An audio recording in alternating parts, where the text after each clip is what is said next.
BRS party అస్తిత్వం కోల్పోతుండటంతో కేటీఆర్ మతిభ్రమించి మాట్లాడుతున్నారని, గత ప్రభుత్వంలో రైతు రుణమాఫీ చేయని ఆ పార్టీ నేతలకు కాంగ్రెస్ ప్రభుత్వం గురించి మాట్లాడే నైతిక అర్హత లేదంటున్న కాంగ్రెస్ మహిళా నేత ఇందిరా శోభన్తో మా ప్రతినిధి Bhavitha face to face. Congress party రైతులను మోసం చేసిందంటే ఈ రోజు బీఆర్ఎస్ నేతలంతా కూడా మహాధర్నా నిర్వహిస్తున్నారు. ప్రస్తుతం మనతో కూడా మాట్లాడడానికి కాంగ్రెస్ నాయకురాలు ఇందిరా శోభన్ గారు ఉన్నారు. చెప్పండి, మీరు రైతు పక్షపాతి అంటారు, రైతుల కోసమే కాంగ్రెస్ ప్రభుత్వం పనిచేస్తుంది అంటారు, కానీ రైతులను మొత్తం మోసం చేసింది, నిలువెత్తం ముంచింది అని చెప్పేసి బీఆర్ఎస్ నేతలంతా కూడా మహాధర్నాలో పాల్గొన్నారు. ఎట్లా చూడాలి? పార్టీ యొక్క అస్తిత్వం కోల్పోతుంది కాబట్టి కేటీఆర్ గారు ప్రతి వేదికను కూడా ఆ పార్టీ ముందు వాళ్ళ బల ప్రదర్శన చేస్తుందని చెప్పాల్సిన అవసరం ఉంది. రైతుల గురించి మాట్లాడే నైతిక హక్కు వాళ్ళకుందా? రైతు రుణమాఫీ మీ ముఖానికి ఏమైనా చేసిరా? ఏకకాలంలో రుణమాఫీ అని చెప్పి 4 దఫాలుగా చేశావు. తర్వాత అసలు ఎలక్షన్ సమయంలోనే మీకు ఇచ్చినటువంటి డబ్బులు కేవలం వడ్డీకే సరిపోయింది తప్ప అసలు పైసలు కూడా మీరు వేయనటువంటి సిచ్యువేషన్. ఇవాళ మేము ఏకకాలంలో రుణమాఫీ చేశాం. 22,000 కోట్ల రూపాయలు ఇవాళ దాదాపుగా రైతుల ఖాతాలో వేశాం. మీరు చేసినటువంటి దాంట్లో మీరు ఎంత 10 సంవత్సరాల్లో 17,000 కోట్లు చేస్తే మేము ఒక్క సంవత్సరంలో 22,000 కోట్ల రూపాయలు చేశాం. ఇంకా ఎలిజిబిలిటీ ఉండి రానటువంటి వాళ్ళకు ఉంటే అవి కూడా ఇవ్వడానికి సిద్ధంగా ఉన్నామని ముఖ్యమంత్రి గారు చెప్పడం జరిగింది. ఇవాళ రైతు పండినటువంటి పంటకు వరి ధాన్యానికి మద్దతు ధర కింద బోనస్ 500 రూపాయలు మేము ఇస్తామని చెప్పినాం. మద్దతు ధర కాకుండా 500 రూపాయలు బోనస్ అన్నాం. దాని కింద ఒక్కొక్కరికి మినిమం 16-18 రూపాయలు ఒక రైతుకి బెనిఫిట్ అయింది. లక్షల్లో బెనిఫిట్ అయినటువంటి రైతులు కూడా దాంట్లో ఉన్నారు. ఇవాళ రైతుకి భరోసాకు సంబంధించి రైతు బంధు అన్నది మీరు ఎక్కడెక్కడైతే దుర్వినియోగం చేశారో రైతు యొక్క నిధులను 22,000 కోట్ల రూపాయలు దాదాపుగా రాళ్లు రప్పలు వెంచర్స్ చేసేటికి ఇవ్వడం ద్వారా 22,000 కోట్ల నష్టం జరిగింది. ఇవాళ ఆ ఆర్థిక నష్టాన్ని పూడ్చడం కోసము ఇవాళ మేము ఆ ఆర్థిక నష్టాన్ని తిరిగి ఈ ప్రజలకి రైతులకి ఇవాళ చేరాలి అని అంటే మేము ఏం చేయాలన్న దానికి మేము ప్రణాళిక చేసుకున్నాం. దాంట్లో భాగంగానే రైతు భరోసా కొంత సమయం లేట్ అయ్యింది. జనవరి 26వ తారీఖు నాడు ఎవరైతే వ్యవసాయం చేస్తారో నిజమైన రైతన్నకి బెనిఫిట్ జరగాలి, పెట్టుబడి సాయం అంటే వాళ్ళకి అందాలి అని మేము అనుకున్నాం. కాబట్టి ఇవాళ ఆ వ్యవసాయం చేసేటువంటి రైతు యొక్క డేటాను ఏఈఓ ద్వారా తీసుకున్నాం. దానికి భూభారతిలో కూడా కొంత పొందుపరిచున్నాము. వీటన్నిటి నేపథ్యంలో రేపు జనవరి 26వ తారీఖున అమలు అవుతుంది. మరి ఇవన్నీ చేస్తున్నందుకు అక్కసుతో కడుపు మంటతో వాళ్ళని దీక్ష చేస్తున్నాం అని అడుగుతున్నాను. మేము రైతన్నకి బెనిఫిట్ చేస్తున్నామని మీకు అక్కసా? మీరు చేయలేకపోయిందని కడుపు మంటనా? దేనికోసం దీక్ష? లేకపోతే తిన్నదరుగుతలేదని రోడ్ల మీద బండి పొందుతాండ్రా? దేనికి దీక్ష? కాబట్టి కేటీఆర్ గారు ఆలోచించుకోవాలా, ఆత్మ పరిశీలన చేసుకోవాలా. ఇవాళ పదే రోజు నిత్యము వార్తల్లో ఉండాలి, ఏదో ఒక యాక్టివిటీ మేము చేస్తున్నామని చెప్పుకోవడం కోసము నువ్వు మైక్ దొరకగానే ఇష్టమైన స్టేట్మెంట్లు మీరు చేస్తున్నారు. 6 గ్యారంటీల్లో అర గ్యారంటీ కూడా చేయలేదంటే మరి నువ్వేం చేసినావు? కేజీటీపీ అని చెప్పినావు, మోసం చేసావు 10 సంవత్సరాలు. ఇవాళ అందరికి డబుల్ బెడ్రూమ్ ఇల్లు అని చెప్పినావు, మోసం చేసినావు. అందరికి ఉద్యోగం అన్నావు, మోసం చేసినావు. ఇవాళ ఉన్నటువంటి ప్రతి ఒక్కరికి కూడా, ప్రతి ఆడబిడ్డను కూడా మేము చాలా బ్రహ్మాండంగా చూసుకుంటామని చెప్పినావు. ఏం చేస్తున్నారు? మీరు ఉన్నటువంటి ఏదైతే మహిళలకి ఆర్థిక భరోసా ఇస్తూ కాన్ఫిడెన్స్ క్రియేట్ చేయాల్సినటువంటి ఉన్నటువంటి బంగారు తల్లిని ఎత్తివేస్తున్నావు. ఇవాళ మా ఆడబిడ్డలకు ఉన్నటువంటి పెన్షన్లు కూడా కొన్ని ఎత్తివేస్తున్నావు. నువ్వు ఏం చేసినావు అని ఇవాళ ఏ మొహం పెట్టుకొని మీరు మాట్లాడుతున్నారు? కాబట్టి కేసీఆర్ గాని కేటీఆర్ గాని పూర్తిగా వాళ్ళకి అధికార అహంకార దాహంతో ఉన్నారే తప్ప ఎక్కడ కూడా ప్రజల క్షేమము ప్రజల శ్రేయస్సు గురించి వాళ్ళ ఆలోచన లేదు. ఇప్పటికి కూడా వాళ్ళ తాపత్రయం అంతా కూడా అయ్యో ఓడిపోయినాం కదా, ప్రజలు మమ్మల్ని గుర్తుపెట్టుకోవాలా, బీజేపీ కన్నా మేము ముందుండాలన్న కాంపిటీషన్ లో వాళ్ళు పనిచేసుకుంటున్నారే తప్ప ఎక్కడా కూడా ఒక నీతిగా నిజాయితీగా ఒక ప్రధాన ప్రతిపక్ష పాత్ర వాళ్ళు పోషించట్లేదు. నిజంగా ప్రధాన ప్రతిపక్ష పాత్ర పోషించాలంటే వాళ్ళ అయ్య బయటకు వచ్చి మాట్లాడాలా. అయ్య బయటకు వచ్చి మాట్లాడతలేడు. అయ్యే ఇంకా ప్రతిపక్ష పాత్ర వాళ్ళు ఏమనుకుంటున్నాడు ఆయన? కాబట్టి అసలు ఆ పార్టీ ఉందా లేదా వాళ్ళు ఆలోచించుకోవాలా. రుణమాఫీ ఏకకాలంలో చేసినాము, వాళ్ళు 10 ఏళ్లలో చేయలేని రుణమాఫీ మేము 1 సంవత్సరంలో చేసి చూపించామంటున్నారు. నిజంగానే రుణమాఫీ అర్హులైన అందరికీ రుణమాఫీ జరిగితే ప్రూఫ్ చూపించండి, మేము బీఆర్ఎస్ ఎమ్మెల్యేలమంతా కూడా రాజీనామాకు సిద్ధంగా ఉంటాము అని చెప్పేసి. ఏం ప్రూఫ్ చూపించాలి? ఇప్పుడు చాలా మంది రుణమాఫీ కాలేదని చెప్పేసి ఒకవైపు అధికార చుట్టూ తిరుగుతున్నప్పటికి కూడా ఇప్పుడు కాంగ్రెస్ వాళ్ళకి ఒక మాట చెప్తున్నా నేను. లాస్ట్ మీరు ఏం చేశారు? నాణ్యమైన కరెంట్ మీరు ఇస్తున్నామని మీరు చెప్పారు, మీరు ఇవ్వట్లేదని మేము అన్నాము. ఏది ఇస్తున్నారని చెప్పేసి ఆనాడు కాంగ్రెస్ పార్టీలో ఉన్నటువంటి ముఖ్యమంత్రి పీసీ ప్రెసిడెంట్ గా ఉన్న రేవంత్ రెడ్డి గారు గాని, పార్టీలో కీలకంగా పనిచేసినటువంటి వెంకటరెడ్డి అన్న గాని ఇవాళ ఆ రోజు వాళ్ళు వెళ్ళి అక్కడ ఉన్నటువంటి బుక్స్ తీశారు. బుక్కులు తీసి నువ్వు క్వాలిటీ పవర్ ఇస్తలేవని చెప్పేసి ప్రతిపక్షంలో ఉన్నటువంటి మేము నీ యొక్క తప్పులు ఎత్తి చూపుతున్నాం. మరి నువ్వేం చేయాలి?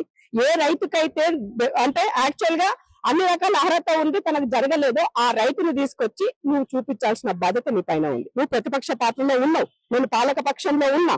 పాలక పక్షం చేయనప్పుడు ప్రతిపక్షంగా బాధ్యతాయుతంగా ఉండి బాధ్యులు ఎవరైతే ఉన్నారో వాళ్ళని తీసుకొచ్చి ఈ ప్రభుత్వం ముందు నిలబెట్టి ఇది కరెక్ట్ గా ఉన్నది, నువ్వు ఎందుకు చేయలేదని అధికారిని అడగొచ్చు, మంత్రులను అడగొచ్చు, ముఖ్యమంత్రిని అడగొచ్చు. నువ్వు అది ఏది చేయకుండా కేవలం పొలిటికల్ స్టేట్మెంట్లు ఇవ్వడం అనేది, రాజీనామా చేస్తే చేయండి. మీ నాయనకు అలవాటే కదా రాజీనామా చేస్తుంది, ఎన్నికల బోర్డు అలవాటే కదా, చేయండి రాజీనామా.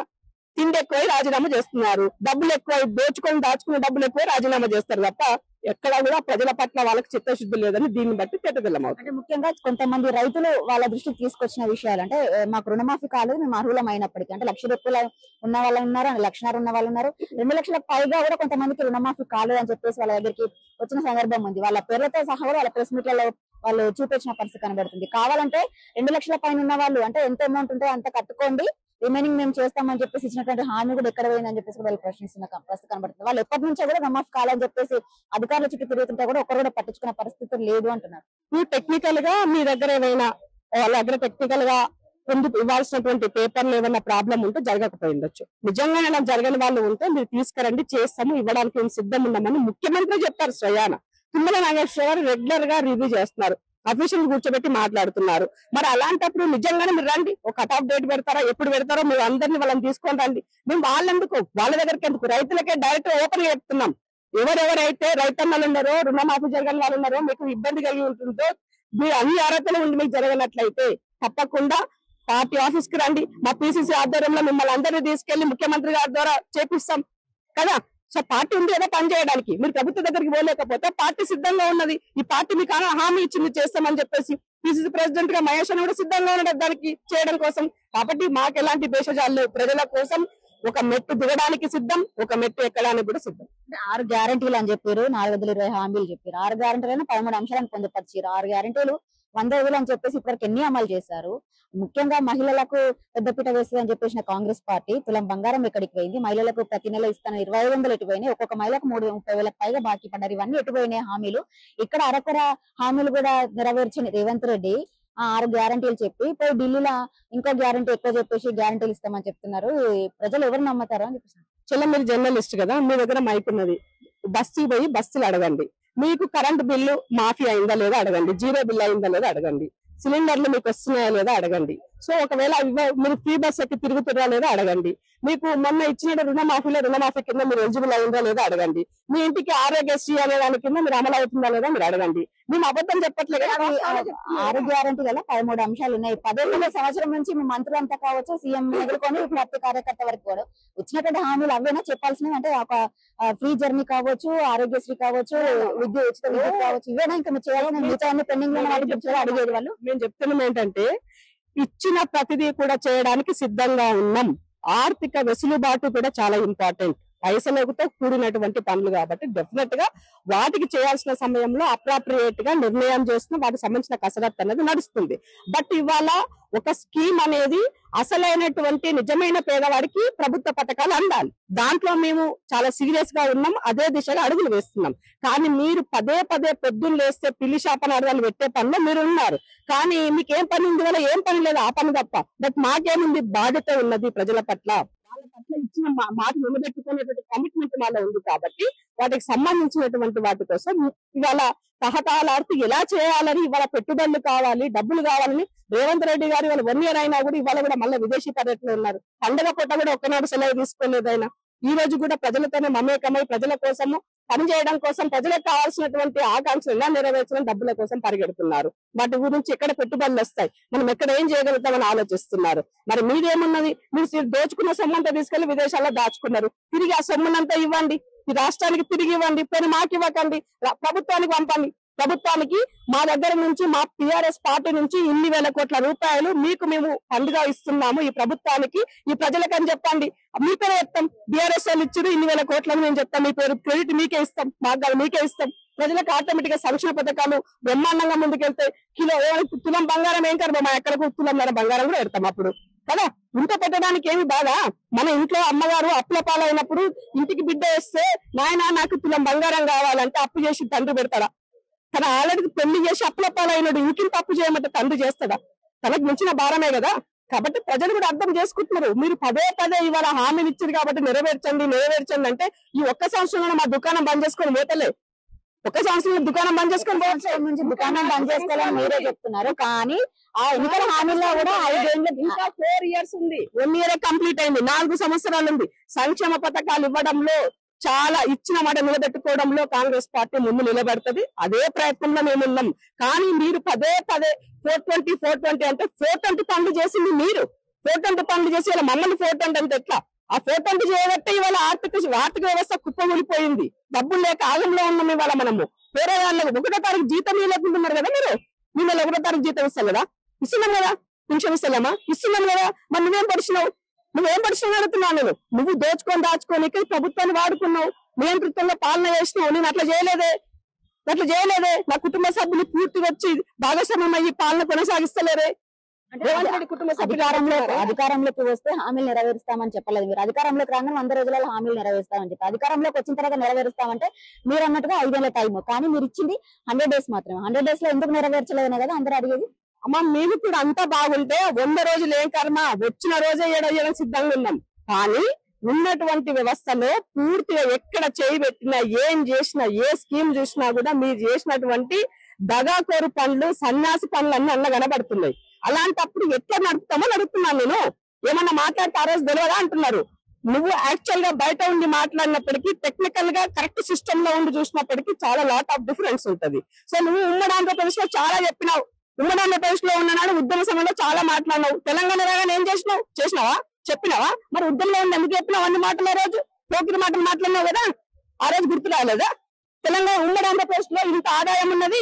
తెలంగాణకి సంబంధించినటువంటి దాంట్లో 13 జిల్లాలు అంటే దాదాపు అప్పుడు 23 జిల్లాలు. 23 జిల్లాలో మన 10 జిల్లాల ఆదాయం మనమే తినాలి, మన హైదరాబాద్ ఆదాయం అంతా ఆంధ్రాకి పోతుందని మాట్లాడినావు. మరి హైదరాబాద్ ఆదాయంతోనే మేము చాలా బ్రహ్మాండంగా ఉండొచ్చు అన్నావు. మరి ఏం చేసినావు? 7 లక్షల కోట్ల అప్పు ఎందుకు చేసినావు ఆ రోజు? తెలియలేకుండా ఆ రోజు? అదే మాటలు చెప్పడం చాలా ఈజీ, ప్రాక్టికల్ గా దాన్ని ఇంప్లిమెంట్ చేయడం చాలా కష్టతరమైన పని.